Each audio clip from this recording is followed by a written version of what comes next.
Heartland Liberty, I'm Dan Meredith. Scott Monroe. And we have a great guest with us tonight, a reappearing guest, John Gentry, who is a candidate for governor of the state of Tennessee. Yep.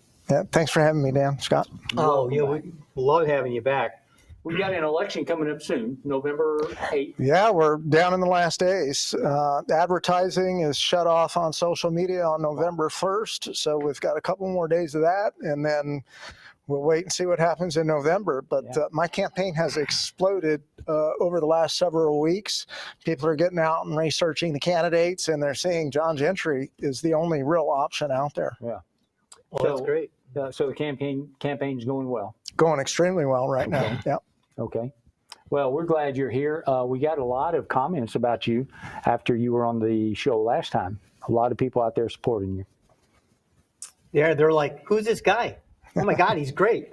It's really funny. Yeah. It's like you go from unknown to like, why the heck isn't he, like mainstream and on all the news? Yeah. You know, a lot of the reason for that is media does not want to tell the story about the work that I'm doing.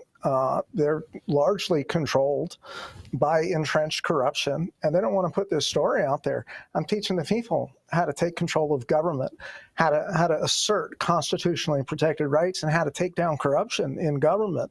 And government doesn't want that. And having control of media, you know, especially through the legal profession, it doesn't get out, but it's getting out grassroots support. I mean, there are hundreds and hundreds of people that are out there on social media, you know, tagging me, talking about the work that I'm doing.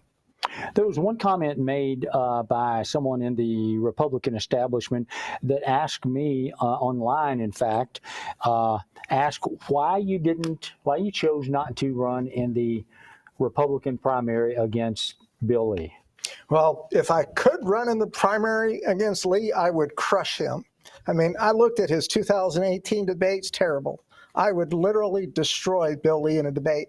Why am I not on the party ticket?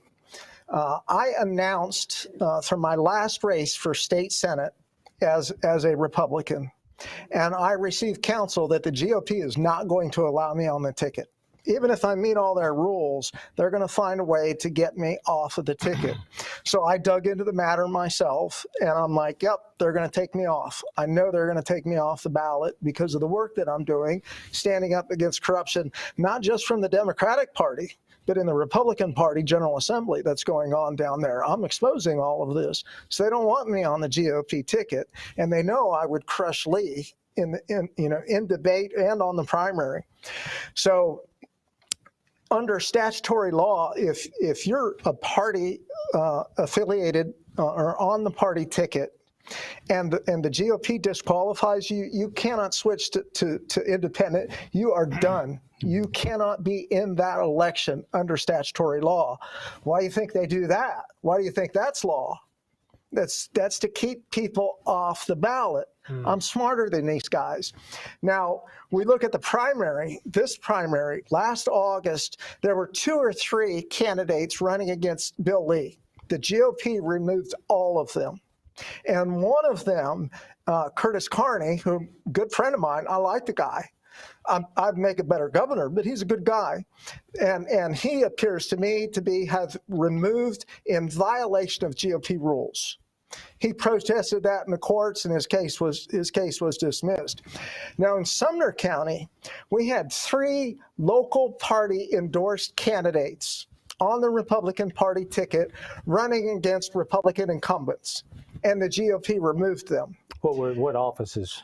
Third county commissioner. County commissioner. Now, at the same time, they removed 3 county commissioner candidates. They had Deanne DeWitt is on the party ticket, Republican Party ticket, running for a House seat. And she was a formerly registered Democrat in Ohio.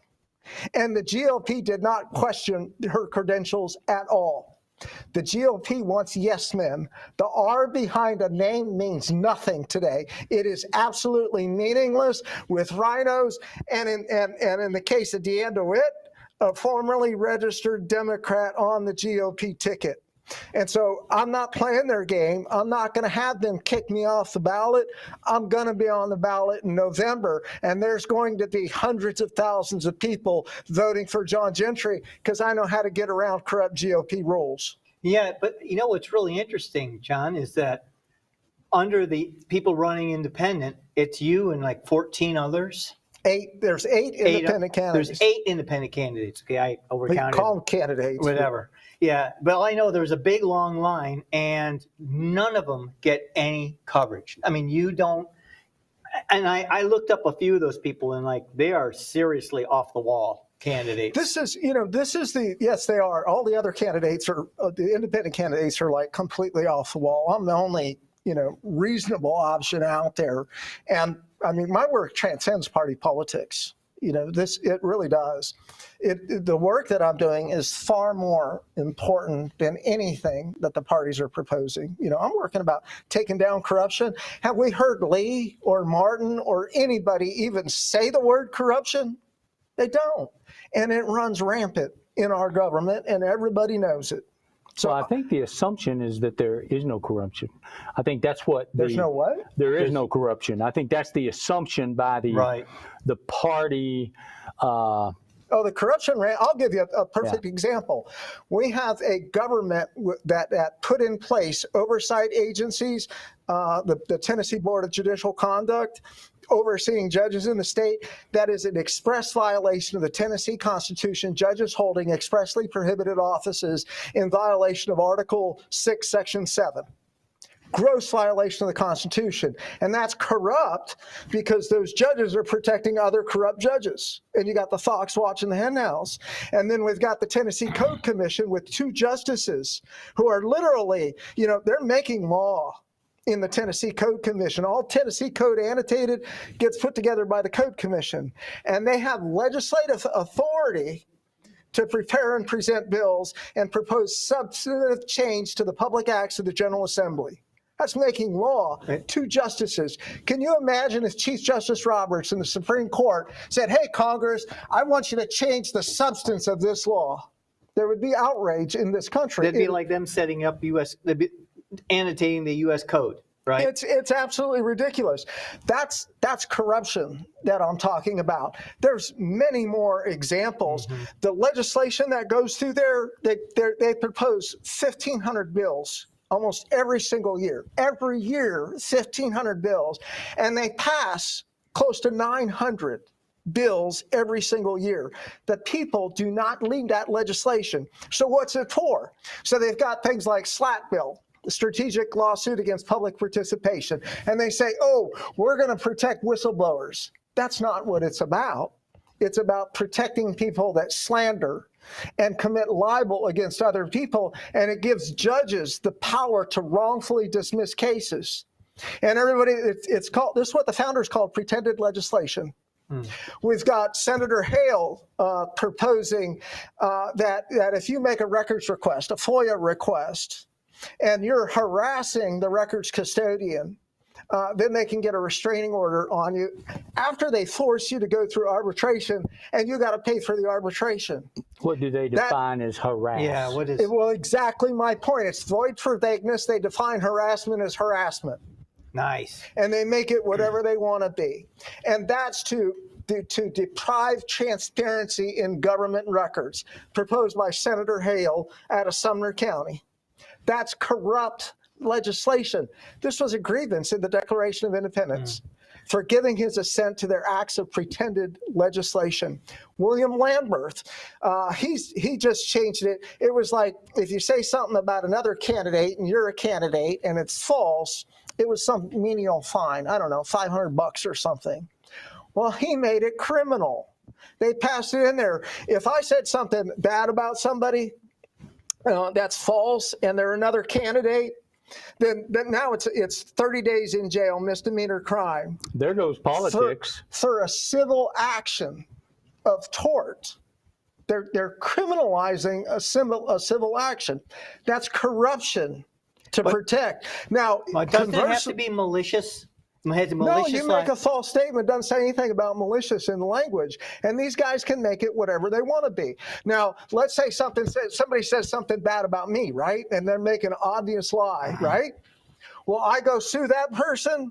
I get my case dismissed under the slap bill by a corrupt judge, and I have to pay the other side's attorney fees. I have seen it happen.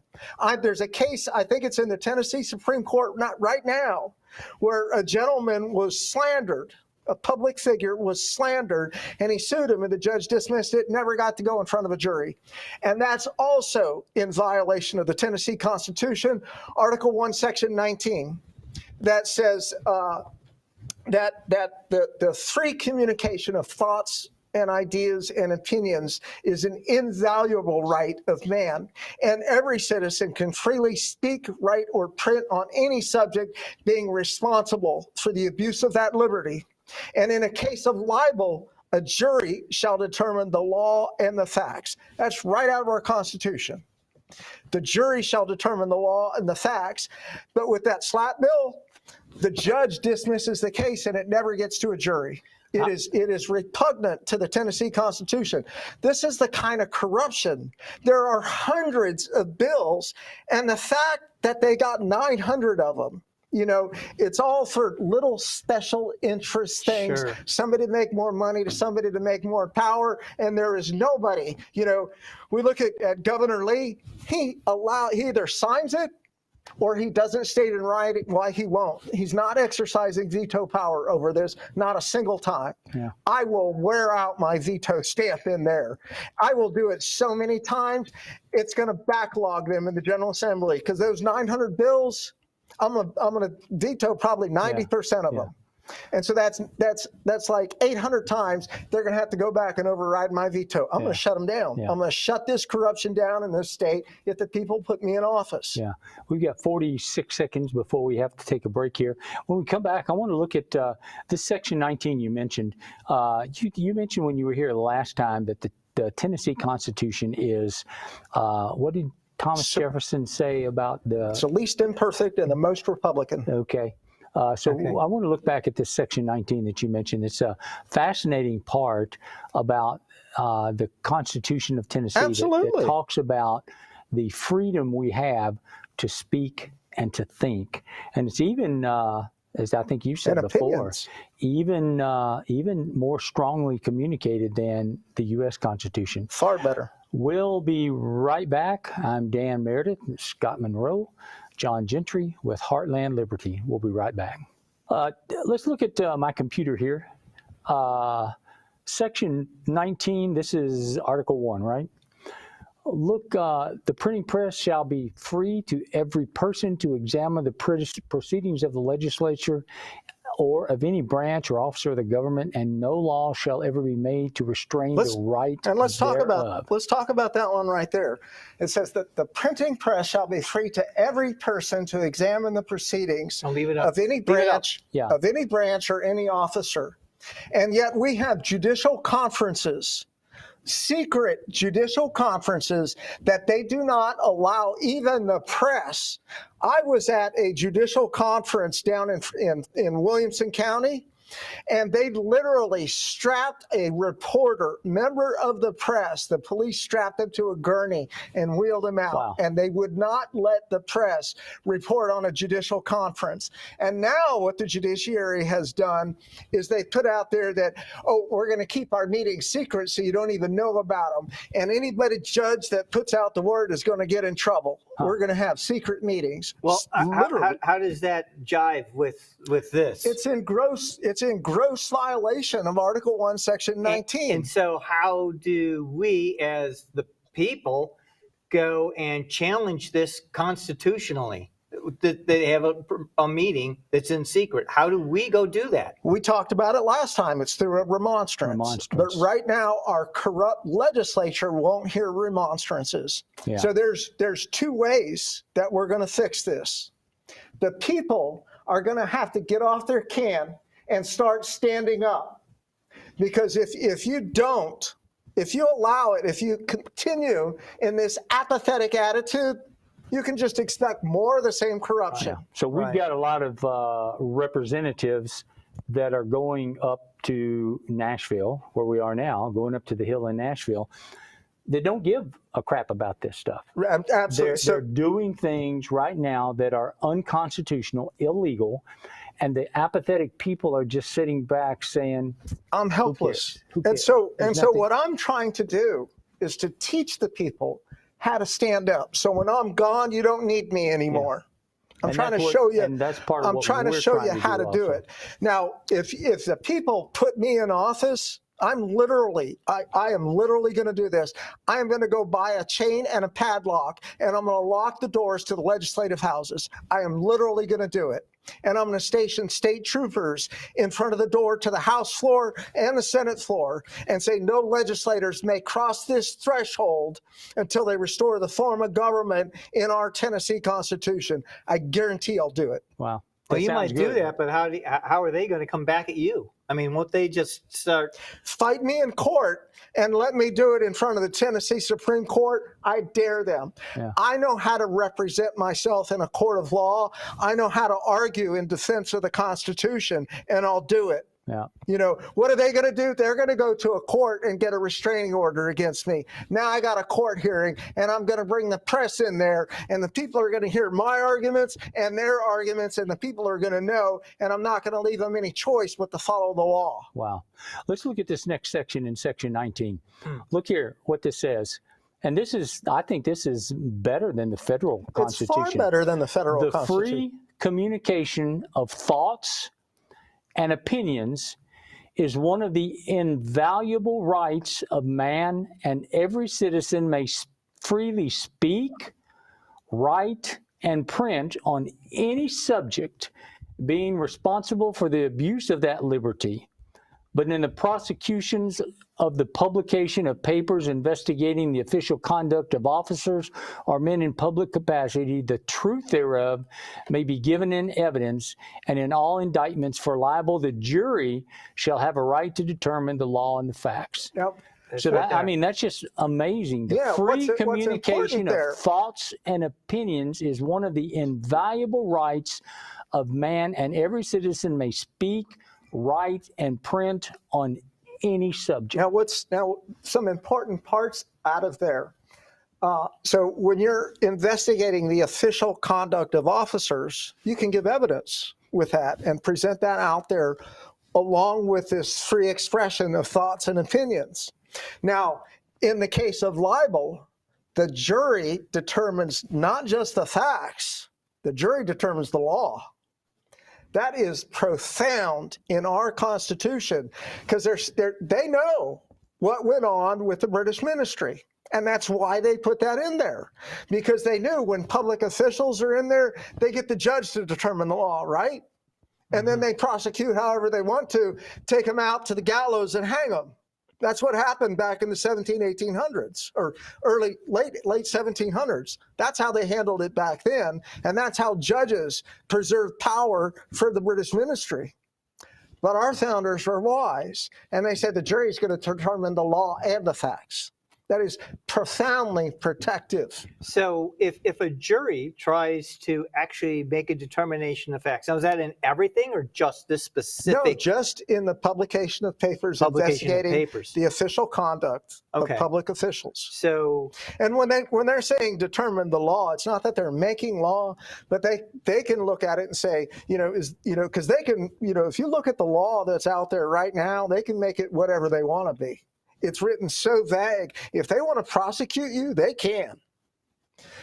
But the jury gets to determine what that law says. But the jury has to hear what the prosecutors are saying that law is. Right. And so there's the confusion, because they'll give the jury instructions to listen to what the prosecutor says, correct? Right. But the opposing counsel gets to state, and this is what I do with all of it, and this is why they don't mess with me in court. I just challenge the constitutionality of the statute. And once the constitutionality of the statute is challenged, you can't prosecute until you first decide whether it's constitutional or not. And I'll take that, and they know I will, to the Tennessee Supreme Court and to the Supreme Court of the United States. That's why they don't mess with me in court. I dare them. I talk bad about these guys all the time. And I said, come after me for libel or slander. I dare you. I said it on last show. Senator Stevens, he's corrupt. I do it all the time. Yeah, they didn't come after you for that. No, they don't come after me. Maybe they'll come after us, Dan.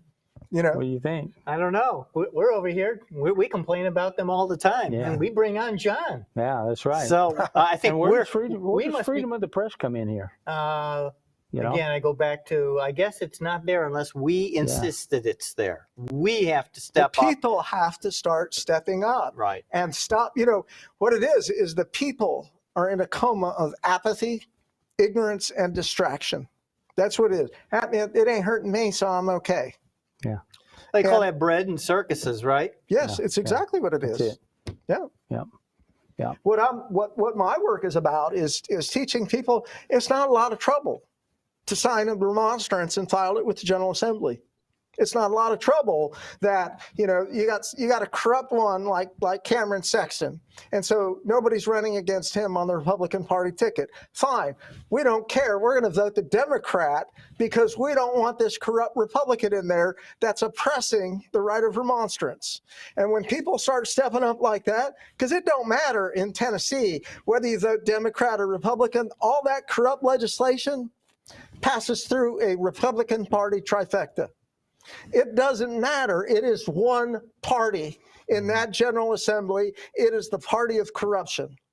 And the only thing where they draw lines is on something like abortion or gun rights. That is the only place. And those lines are very thin because the language that they do come up with is still so vague they can do whatever they want in any case anyway. It's Melba toast on most of this stuff. Yeah. It's just that's no flavor and no substance. It just is language that they then make claim to, we the people, that we did this. And good example, constitutional carry, which does not exist in the state of Tennessee. They just call it constitutional but carry. they call it constitutional carry. It's a scam. That constitutional carry will deceive citizens to carry when they can't. Right. And it's going to get them in trouble. Right. It is a total scam. Right. And this is another thing that they do, is they legislate to create torts. They legislate to create criminal conduct so people have to hire attorneys.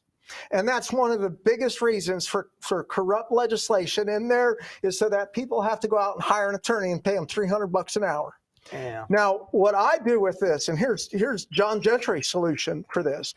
I know I'm an accountant, been a CPA for 20 years. My specialty is forensic accounting. I am like a hound dog sniffing out fraud. And I apply the same methods in looking at the fraud in pretended legislation. I can look at it and say, oh, I see what they're trying to do here. I know why this is corrupt, and I'm not going to let it happen. I veto it. I send it in writing back to the General Assembly. I'm going to force them to come override my veto. But I'm going to sit down just like I'm doing right here. And I'm going to say, here's all the little tricky language. I'm going to break it down for the people out there, put it in layman's terms, and say, here's why it's corrupt. And I want all of you to do your part and call your senator, call your representative, and tell them don't override Governor Gentry's veto. And I will shut down their corrupt legislation to the power inherent in the people, telling them to exercise their right to instruct their representatives, not to pass that legislation, not to override my veto. They aren't going to get their little tricky garbage legislation through John Gentry's office. It ain't going to happen. You know, 900 pieces of legislation. If I got to work nights and weekends to pick through all of it, if I got to go hire some law students and some CPAs to help me with the workload, I'm going to expose the fraud in every piece of legislation. Tell me what you know about the National Governors Association. Are you familiar with that? Oh, yeah. No, I have not. I'm familiar with national legislative associations, and I can talk to those from that perspective. We had a guest, Mark Herr, who's the head of the Center for Self-Governance. He came and he told us about the history of the United States, and that there's a group called the National Governors Association that all governors are part of. And he says that this group pretty much pulls the strings of every governor in America. And are we going to do another? We're going to do another half hour. Okay. Yeah. When we come back, I want to talk to you about the National Governors Association. We got 15 seconds. So You can give us a know, review of what Yeah. Dan's talking Yeah. about and see We're what you think about it. We'll review this when we come back, tell you about this, because it's something that I think a lot of people don't understand. Mark Herr reviewed us on it. We'll be back in just a few seconds. I'm Dan Meredith, Scott Monroe, and John Gentry, and this is Heartland Liberty live streaming. Thanks for being with us. We're back. We're really back now. This is Dan Meredith. That's Scott Monroe. We got John Gentry. And we apparently have a question. Yeah, we have a question. That's one of the great things that we're trying to encourage with our live stream. We have a question from the audience, and the question is, what does John know about some judge in Tennessee that is prosecuting children, I think, young people, using fake laws? What do you know about that? There's a Judge Davenport, I believe it was out of the Memphis area. She was, for 10 years, she has been incarcerating children, some of them not even accused of committing any crime. Just kids that come in for, she'd send them to jail, send them to juvenile jail. And the state just settled something like $300,000. Now, here's the problem. If I was governor, I would propose articles of impeachment, because judges have, the so-called absolute immunity. You can't sue them for anything that they do while they're in office until you remove their immunity and have them impeached. So the first step to removing their immunity is impeaching them. But Tennessee and our corrupt legislature will not impeach judges, because the corrupt judiciary is very obviously in control of our corrupt legislature. Now, Governor Lee, he said, oh, well, that should be decided by the Board of Judicial Conduct. But the Board of Judicial Conduct has judges overseeing judges, and those judges holding expressly prohibited offices in violation of the Constitution. And this is why we have so much problem, is how can you challenge legislation that's repugnant to the Constitution is you go to court, right? You ask me, like, what do the people do when they see this? You're supposed to be able to go to court. Right. Well, you go to court and the cases get dismissed because the judiciary is corrupt and they can do whatever they want because the House isn't overseeing them with impeachment proceedings. And so now you've got, effectively one branch of government, the legislature, breaking down rampant corruption going on in the courts. And the heart of the problem is judges holding prohibited offices. Now, Governor Lee, he appointed a former member of the Board of Judicial Conduct to his cabinet. He could not have picked a more corrupt person for his cabinet, who is also an appellate court judge protecting all of the corrupt trial court proceedings. He couldn't have picked a worse, more corrupt person. And it's a top cabinet position, COO, Chief Operating Officer. And with her description of her duties undefined, while the others are. Why would you pick someone like that? With Judge Davenport, you know what happened? You know what happened with Judge Davenport? She resigned, and that's it. She resigned, and nothing happened. So no penalties for all of the wrongdoing that she done. No penalties whatsoever. So kids' lives were ruined. Ruined children's lives, and nothing happened to her, and it happens every day in this state. And there is nobody in this entire country that has the courage to stand up to the judiciary except for John Gentry. I mean, President Trump, at a Nashville rally, he said, I can't talk bad about judges. Trump said that. He calls Senator Warren Pocahontas. He calls Kim Il, foreign, North Korea leader, calls him Rocket Man. But he can't talk bad about judges. I talk bad about judges every day. We have an incredible amount of corrupt judges here in the state, top to bottom, as well as our federal courts. They are so into everything, and you have to be an attorney to understand the corruption in the courts. I'm not, but I taught myself. The Sixth Circuit said my legal work would stand up against any attorney, anywhere, anytime. That's the Sixth Circuit, just below the Supreme Court of the United States. Yeah. So there isn't anybody. Trump's not an attorney, so he can't understand the corruption and pick it apart the way that I can. and I'm an expert at it. I am the top legal expert in this country. You know the law on judicial corruption. Right, you know the law. Now, isn't it true though? Most of these attorneys, they know procedure. They learn procedure.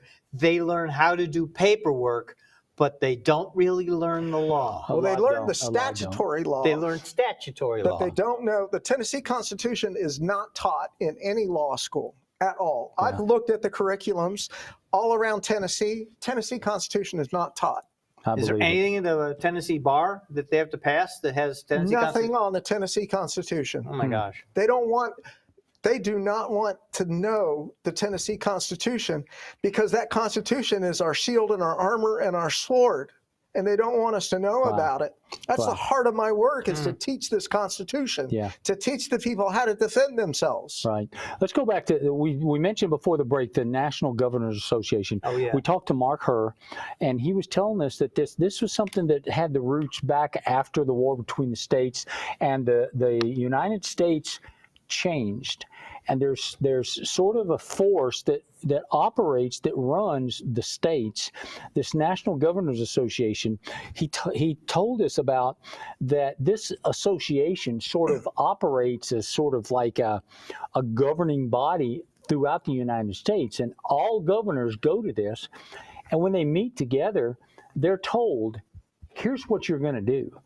And that there's really not much choice. Governors are told, here's what you're going to do. And, you know, he pointed out that when all this stuff about masks and all this stuff came out, why did all the governors just comply? Because the NGA told all the governors, here's what you're going to do. There wasn't a lot of difference anywhere. Because is that similar to the legislative associations you're talking about? I can tell you the difference with John Gentry. Nobody controls me. I cannot be bought, I cannot be intimidated, and I won't be silenced. So you wouldn't be a member. You wouldn't be a member of the National Government. You'd just not join them. I'm not going. I asked him, you know, what happens? Somebody joins, and he says, well, what happens is that when Governor Gentry comes in, the staff says, well, next week your appointment is in wherever, Nebraska. It's the NGA. Here's your tickets. Here's your reservations. You go, because all governors go to this, and that the governors all governors. The governors just go, and nobody, they just do what they're told. Nobody steers John Gentry, and that's what they don't like about me. You know, when I walk into a courtroom now, judges straighten up. Every judge in the state knows who I am, because I want to reform all of them, and they don't like it. Yeah. Same thing, you know, with this other nonsense that's going on in the legislature. They can't control me. They cannot control me, and I know the law. And I know the courtroom process, and I know how to fight. And on top of that, I have a lot of people in the state of Tennessee that are backing me up right now. And there is no power greater than the power of the people. Mm-hmm. That public opinion, the people understand what I'm doing out there, and they stand behind me. People tell me all the time, I got your six. You need security, we got a team. The people stand behind me, and these guys cannot control me. They can't. Let me bring this up then. Election law and elections, because there is where a lot of what happens is controlled. From the live making sure that certain people might be selected and not elected. So even if, you know, from an election perspective, what would be the prospects that they'd cheat? Even if I don't know if they're going to cheat. My guess is, you know, you can't really change the software. I don't think. You know, well, there's other ways to cheat other than software. I mean, that has to be done, you know, before you. And I think they've way underestimated John Gentry. And I don't think they ever would have thought that they would need to change software programming to fend off an independent candidate. But I think they're probably thinking, oh, maybe we should have by now, because my support has swelled tremendously over the last several weeks in here. But even if there is, I don't care. If they cheat, I don't care. Well, let me give you an example. My work is going to get done one way, as soon as I get enough reach. And enough people know about my work, it isn't going to matter if I'm in office. Right. I'm going to get the same thing done through exercising constitutional rights. I have no desire for office. I really do not. I do not care to be governor. I'm stepping up out of sense of duty. And if the people elect me, I will perform that job to the best of my ability. But I don't care. And if there is election fraud, I don't care. I'm still going to get this work done by educating the people and empowering the people. Yeah, well, I guess my biggest question is, so if you got in, would you try real hard to get rid of machines and go to paper ballots? Absolutely. I said before, I guarantee term limits. And under the same process, I guarantee paper ballots. Okay. With election integrity, you cannot guarantee election integrity unless you can audit it. And I started out as an auditor. Yeah. You cannot ensure financial statement integrity unless you audit it, right? You cannot audit ones and zeros on an electronic disk. Right. Yeah. It is impossible to audit that. We've talked about that before. This is a black box, and you don't know what's in that black box. Right. So we have to get back to paper ballots. And what I want to do with that is every ballot has a control number that is assigned to a registered voter after we clean up the rolls. Right. Mm-hmm. But you go in there, you show your ID and they'll pick out your card that has your control number on it. It will be hand marked. No hanging ballots. You're going to fill in an oval. Those are going to get OCR machine read. They're also going to be hand counted at the precincts, especially in any close races. It will be mandatory counting of those ballots, and then also sample testing against the machine counts. It will be impossible to test. On top of that, as the machine is scanning, it's going to save an electronic image that anybody can scroll through, a continuous image of all the cards and count them one by one. Yeah. And that will be stored in the cloud, available to every citizen. And you can go find your control number through a bookmark and say, yep, that's my card. Yeah. Well, I just went to we have to go. Okay, I was just going to say, I just went to a meeting today in Davidson County. The election commission machine tech people were doing their machine integrity checks today, and I went, and it was open for the November 8th election. So I went in there, and they had all their testing stuff on top of every machine, and their tabulators and everything, and it was all set up. And so we just asked them they said, see how it works. Now the fact is, these guys are okay, right? They're the tech people. They're doing what they're told to do and what they expect. But there's questions like, well, what's about the logging? Oh, we turn on the logging. Well, then why can't I get certain kinds of information? Well, you can't get information because you might find out how somebody voted. I'm like, but without that information, I can't replay the election. I can't get any analysis. 10 seconds. And the simple answer is that is a control number with each person. Right. Well, this is their problem. They start matching up. Anyway, we're going to come back in a second. We'll be back in just a second. We are here again, live streaming to Rumble, Facebook, where else? Telegram. Telegram. I think John Gentry's Google page. Yes, on my YouTube. Yep, YouTube page. And several different places. This is live streaming, and we appreciate you being here listening to Heartland Liberty. I'm Dan Meredith, Scott Monroe, and we have our special guest here, John Gentry, who is a candidate for governor of Tennessee. And he's on fire. Yes, fire. He is. So we've got a couple of questions that people have sent in. What about raising the limits for people to get help who are on disability? This comes under federal law and Medicare, that when you've got a child aging out that's on disability. So maybe you have a child that has severe Down syndrome who can't care for themselves. And once they hit, I think, 21 or 22 years old, they're cut off and they don't receive any disability after that or have disability insurance. I mean, It cuts their health insurance off once they come of age, even though they still can't. That's a big gap. And, we've got here, here in Tennessee, I think we had a $23 million budget surplus this year.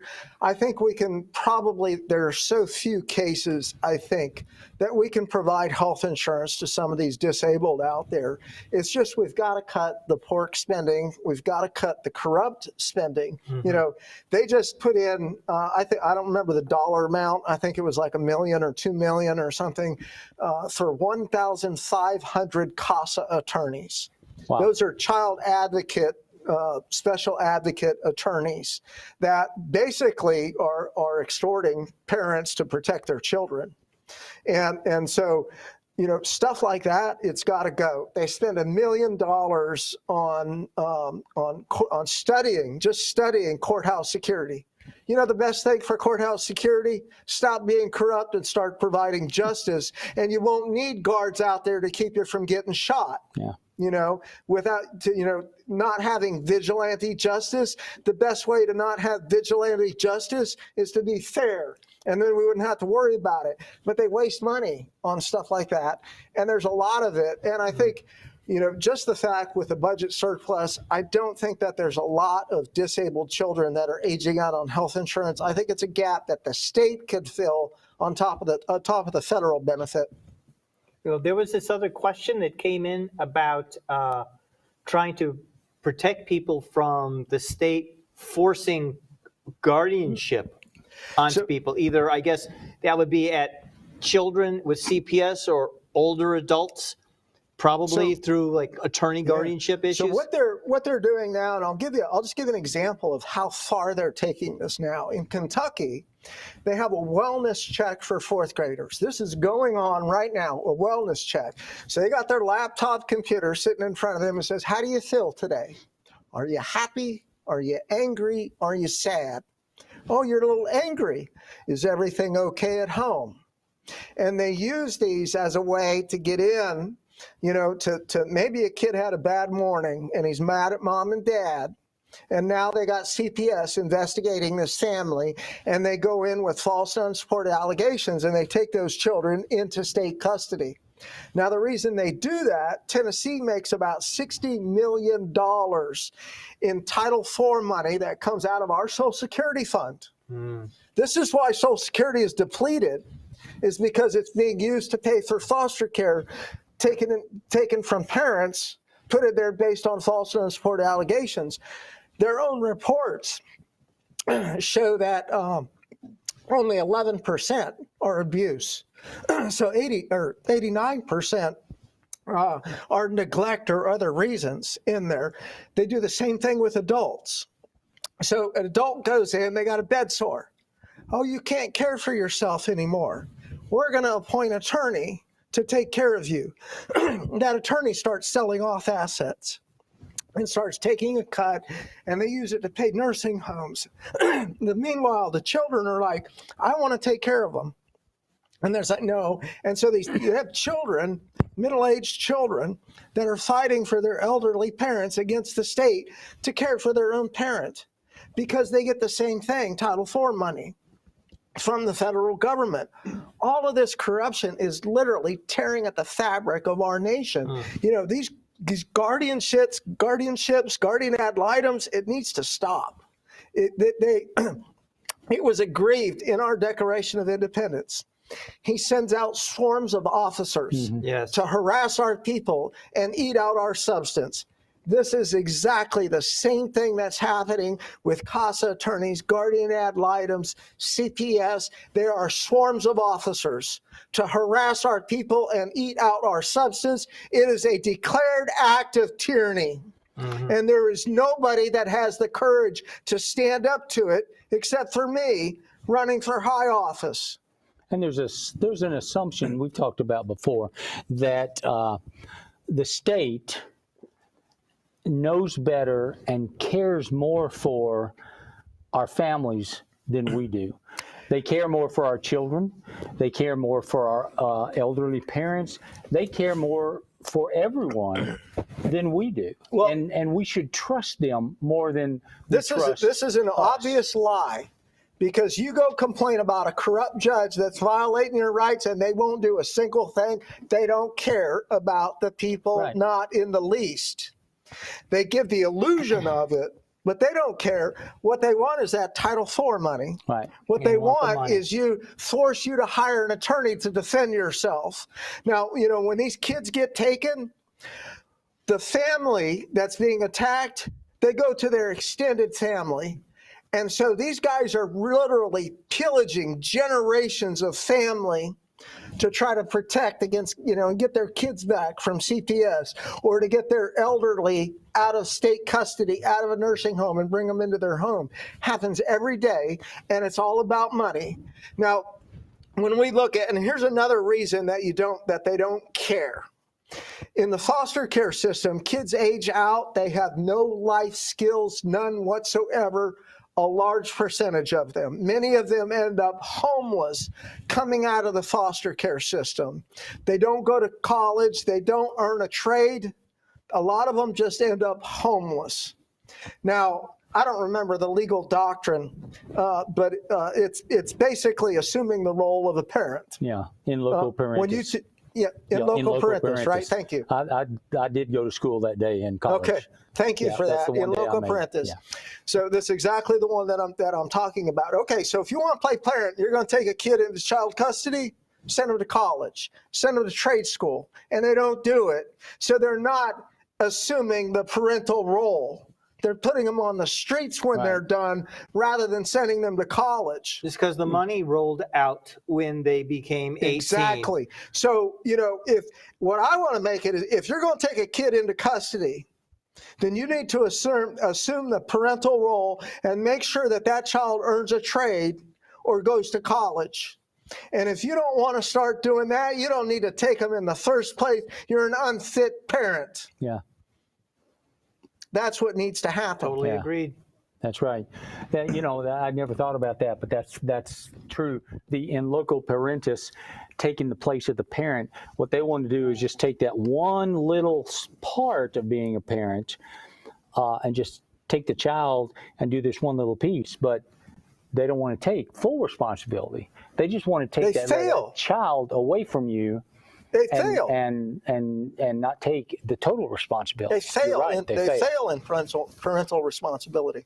Did we cover this? I think we covered those. Okay. He can answer the question about public smoking. Yeah. What are your feelings about smoking, public smoking, and the government role in Forcing people smoking, right to smoke, right not to smoke, right of the public, the government to involve themselves in that? Well, our Constitution says that they cannot invade our liberties or our privileges except by the law of the land. Mm-hmm. So, it's constitutional if the General Assembly wants to make law that infringes on certain liberties. They can make that law, and that is constitutional, that they can do that. And the solution is put the people in office. Yeah. And of course, there's certain things that the government can't make laws. They can't. We saw that they can't make laws against freedom of speech.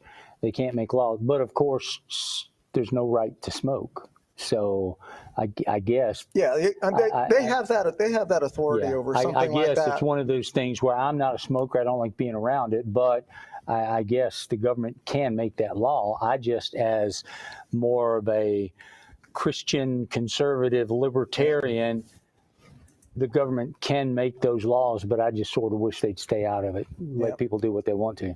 Small issue for me. Right. What I'm talking about here. He's got big fish to fry. What I'm talking about here is restoring the form of government. If you look at that preamble, it says, the delegates have ratified or established this Constitution for the people to ratify this Constitution and form of government.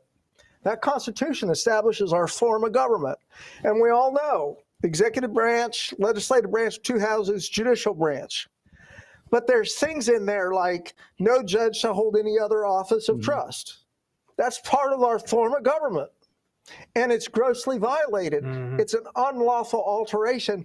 And that too was a grievance in the Declaration of Independence for altering fundamentally our forms of government. Right. You know, so, you know, when I'm as a businessman, like when I first get into a new business, first thing I do, let's get the basics covered here. You know, let's make sure that we have product to sell and that we're selling that product and we're collecting money. I mean, I get down to like very basics when I look at a business. And the government's not doing that. And then I start getting into, you know, making sure employees are getting paid right, not too much, not too little. Make sure all the basics are covered in business.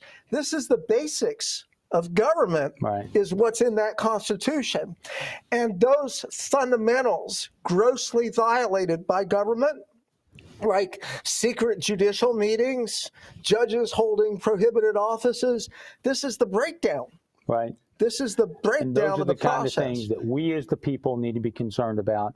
You as a candidate for governor, and hopefully if you are elected as a governor, and the current governor and the current legislature should be concerned about, but they seem to be concerned about crazy things, things that aren't the basics. Yeah, we've got, you know, here we are building stadiums, right? And we've got problems with infrastructure on roads, right? And why they want to do that. So here in Tennessee, they want to you know, put up a new Titan Stadium and put a dome on top of it. They want to bring the Super Bowl in here, and they want tourists to come, because of the sales tax, and so they want sales tax money is what they want. 10 seconds. We've already got a $20 million surplus. What do they want more money for?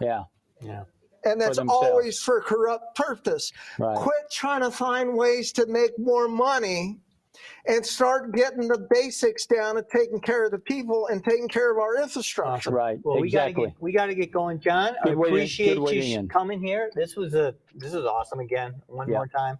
And hey, folks, take a look at John. Look at his stuff online. Webpage. Where's your webpage? Oh, yeah, webpage. If you just Google John Gentry for governor, you'll find me out there. But my website's We the People, V as in Victor, 50.com. We the People, V50.com. Thanks for watching. Thank you all for being here. Thank you for having me. Appreciate Scott here being at my side all the time. And appreciate our crew in the control room, out here on the floor, and everybody here that helps make Heartland Liberty be what it is. Thank you. We'll see you again.